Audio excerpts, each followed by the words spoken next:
मैं सभी जीवों में विद्यमान हूँ। मैं चींटी में भी विद्यमान हूँ और हाथी में भी विद्यमान हूँ। व्यक्ति कर्म करने से कभी छुटकारा नहीं पा सकता है, इसलिए तुम्हें हमेशा कर्म करते रहना चाहिए, क्योंकि कर्म के बिना तुम्हारे शरीर का निर्वाह भी नहीं हो सकता है। मन शरीर का हिस्सा है। सुख दुख खाक का एहसास करना आत्मा का नहीं, शरीर का काम है। मान अपमान, लाभ हानि, गम और खुशी सब मन का खेल है। मैं हमेशा तुम्हारे साथ और तुम्हारे आसपास रहता हूँ, चाहे तुम कुछ भी कर रहे हो। मनुष्य उसके लिए शोक करता है जो शोक करने के योग्य नहीं है और फिर भी ज्ञान की बातें करते हो। बुद्धिमान व्यक्ति न जीवित और न ही मृत व्यक्ति के लिए शोक करते हैं। मोहग्रस्त होकर अपने कर्तव्य पथ से हट जाना मूर्खता है, क्योंकि इससे ना तो तुम्हें स्वर्ग की प्राप्ति होगी और ना ही तुम्हारी कीर्ति बढ़ेगी।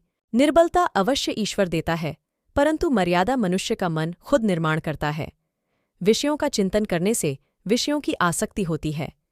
आसक्ति से इच्छा उत्पन्न होती है और इच्छा से क्रोध होता है। क्रोध से सम्मोहन और अविवेक उत्पन्न होता है। अमीर बनने के लिए एक एक क्षण संग्रह करना पड़ता है, किंतु अमर बनने के लिए एक एक कण बांटना पड़ता है। जन्म लेने वाले के लिए मृत्यु उतनी ही निश्चित है जितना कि मृत होने वाले के लिए जन्म लेना। इसलिए जो अपरिहार्य है उस पर शोक मत करो।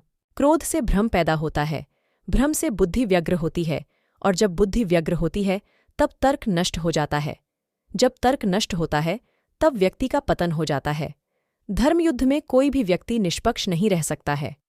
धर्म युद्ध में जो व्यक्ति धर्म के साथ नहीं खड़ा है, इसका अर्थ है वह अधर्म का साथ दे रहा है, वह अधर्म के साथ खड़ा है। अगर कोई मनुष्य हमारे साथ बुरा कर रहा है तो उसे करने दो, यह उसका कर्म है और समय उसके कर्म का फल उसे जरूर देगा। लेकिन हमें कभी भी किसी के साथ बुरा नहीं करना चाहिए, क्योंकि यही हमारा धर्म है। इच्छा पूरी नहीं होती तो क्रोध बढ़ता है, और इच्छा पूरी होती है तो लोभ बढ़ता है। इसलिए जीवन की हर स्थिति में धैर्य बनाए रखना। राधे राधे।